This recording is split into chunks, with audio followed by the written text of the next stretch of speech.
Yo, what's up everybody? Welcome back to All Things Dope. My name is Chris Vargas and I am super pumped this week. They just announced Titanfall 2 beta coming this weekend. So Friday through Sunday, we will be able to play the game that is Titanfall 2. And I gotta say, I am super jacked for this, mainly because I like big bots and I cannot lie. But seriously, Titanfall 2 is something that I've been super pumped about because the first one was an Xbox One exclusive. So basically they got to be the beta testers because it was multiplayer only. There was no campaign, and a lot of people liked it, but they got burnt out on it really quickly because of the fact that the way that the gameplay worked and everything like that. But people did like it, and I'm excited to see what they introduce in this new version, their sophomore game, Titanfall 2. What will they do? So from the looks of their beta trailer, it does look like there's definitely going to be a lot of opportunities to jump in the Titans, but also a lot of opportunities for pilots to be able to take on other pilots. The way that they've constructed the maps are specifically to let Titans move through the map freely, but also to create these tight spaces where pilots on pilots will be able to fight each other. So I'm excited for that because it's not just a bunch of dudes running around in robots all day long. So I'm excited to be able to see what we can do this Friday through Sunday. So it's a 3-day beta test, followed by the next week where there's also a 3-day beta test, but they will have a little bit more maps opened up to it. 3 days of glorious Titanfall action. I'm excited for it. Specifically because October, November, those are the heavy hitters for games to come out. I mean, everything's coming out. We have Titanfall 2 coming out, Dragon Ball Xenoverse 2 coming out, Battlefield 1, the new Call of Duty's coming out, even Madden's coming out this week. So there's a lot of competition in the market right now, which is awesome for me because I've been in a slump. There hadn't really been much to play. I've been playing Plants vs. Zombies 2, Garden Warfare with my son because it's something to play. And believe it or not, that game is kind of awesome. So I'm not gonna give them any stuff about it. That game is genuinely fun. This gives me the opportunity to be able to sit down and finally play something that I actually genuinely want to play. I've been playing a lot of free-to-play stuff. You know, the PlayStation Store, they give you free games every single month. I've been trying those games out, and some of them are okay, but some of them, it's just kind of, you can see why they gave it out for free. And so I'm really in this realm of like, I haven't had anything to play. Granted, I have several games that like I could probably get trophies on, but I've already beat the game. I'm not going to be that meticulous into going back and trying to conquer every single detail of the game. That's just not that important to me. So finally, we will be able to have something to play, and I'm glad that we're going to have something to play, especially Titanfall. I've been wanting to play it for a very long time now. Ever since, like I said, the original one came out, I've been wanting to play it. I've been wanting to get my hands on it. I've never, ever thought about going over to the dark side that is Xbox One.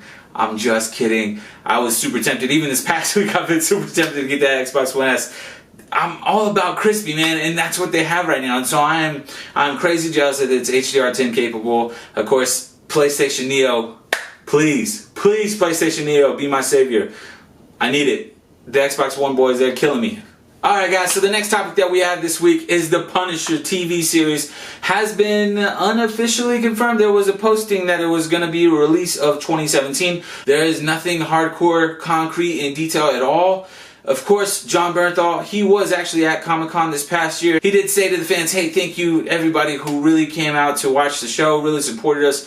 Thank you so much. So he really does enjoy being the Punisher. He loves that, and who wouldn't? I mean, to be honest, I mean, if you had the opportunity to be the Punisher, you'd be loving it just as much. I mean, there's literally nothing to hate, especially in this iteration. Marvel has been trying so hard to get a Punisher character going, and they just could never ever get the right momentum behind any actor.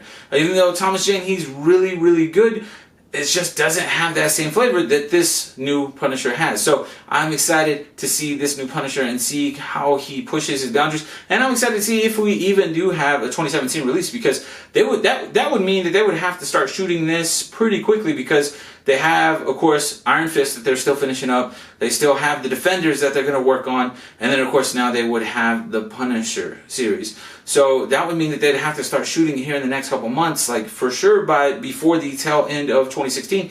And, of course, we have a lot of holidays, so I'd imagine they'd have to start shooting at least by October or the last week of September just to kind of meet something in 2017. But who knows? They could start picking it up right after January, start working on the TV show, have it out by fall of 2017. It can go that quick, especially with these shows. So we'll see. A lot of the sets are already built, right? So they're not moving them around. They're all in one place. They're just making use of Hell's Kitchen in any way that they can. Jon Bernthal is an actor who really gives his all. I mean, if you've seen The Walking Dead, if you've seen Fury, and of course in Punisher, you can tell this is a man who is dedicated to his craft, really dedicated to really encompassing who this character is. So I'm excited to see Punisher and Marvel, what they have for their Netflix series. Hopefully we can get something out in 2017. If not, for sure 2018. Alright guys, and finally, I did want to touch on Rogue One. I know a lot of people saw that I posted that the new trailer was coming out and I was excited for it. I even put the Andy from Parks and Rec gif on there. But I saw the trailer and I was not wowed by it. Now, granted, I'm not a diehard Star Wars fan where I gotta have everything Star Wars that's ever been made on the planet.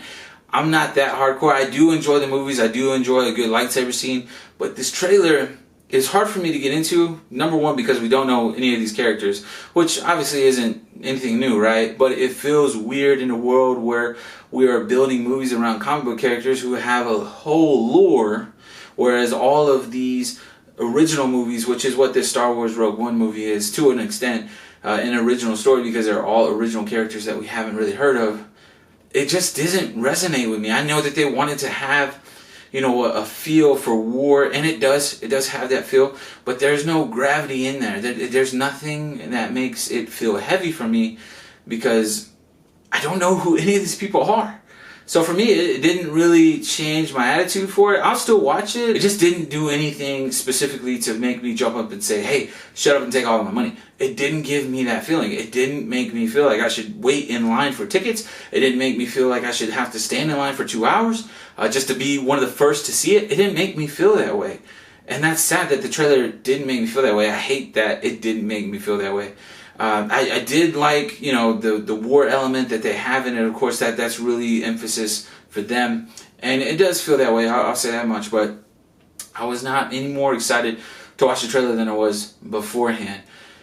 Hopefully these reshoots, because they do put Darth Vader at the end. I mean, that was a guarantee. That's the only way that you're going to be able to sell these tickets at this point. Hey, Darth Vader's in the movie. Let's see what kind of action he's going to bring. So that's a new element. But we'll see. I don't know how much he's going to be in the movie, number one. And if he is in the movie that much, he doesn't have anybody else to fight, right? There's no lightsaber battles at this point. Even though Donnie Yen's character, he's walking around with that staff, it's not a lightsaber staff, right? So who's going to fight Darth Vader? It looks like he's just going to destroy all of them, and that's in the story. Obviously, that can't be. I mean, the movie's got to be like 2 hours long, so I don't know how much of Darth Vader will be in there. Odds are he probably won't even show up to the third act. Just the way that these movies are shot, they got to have some kind of rising climax, and that would be it, right? He pops up at the end. Holy crap, what do we do? Boom, everybody's dead. So, we'll see how it goes. Rogue One, it just hasn't been anything to write home about for me personally, and I really do hate that because I really do like Star Wars, man. Even the prequels, people don't like the prequels. I love Episode 3. That's my stuff. Episode 3 is my movie, man. Especially the last 45 minutes of the movie, sheer awesomeness. But I just wasn't moved for Rogue One like I was moved for these other trailers for the other Star Wars movies because we know who these characters are. So it should be an interesting take. I really do believe that they'll do a little bit better with the marketing. They have to do a little bit better with the marketing. They have to explain who these people are, either in press releases or in news interviews or something. They're going to have to give us something, because if everyone goes into this movie kind of guessing who everybody is, it's not going to end up very well. I can tell you, nobody likes to play a guessing game, especially with their movies. They want to know, the audience wants to know what they're going to get right then and there for. They want to know where this money is going that they're about to spend. And if it comes out and it's whack, it's going to be terrible. Granted, they've already gone back and they've done the reshoots, so hopefully they've cleaned it up, they've tightened it up a little bit, but we'll see. But I can guarantee they should, if the marketing is smart, they should start releasing some more information on these characters, because we need to feel attached to them in some way so that it feels real to us. Because right now, Star Wars, it's nice to look at, but it doesn't feel real to me because of the fact that I don't know who any of these cats are. So why should I care? That's where I'm at right now. So hopefully, like I said, the marketing, they can clean it up and we'll have an amazing movie, and all this will be water on the bridge. We'll want more of these Rogue One stories. Will we get them? who knows? Also, guys, if you are not reading this, you should be. At least pick it up. I mean, really, Scott Snyder and Greg Capullo, they had probably the dopest run in the New 52. And of course, Scott Snyder is still working on this book, All-Star Batman, for the Rebirth series. So if you have not picked it up, I highly recommend picking it up. At least issue number 1.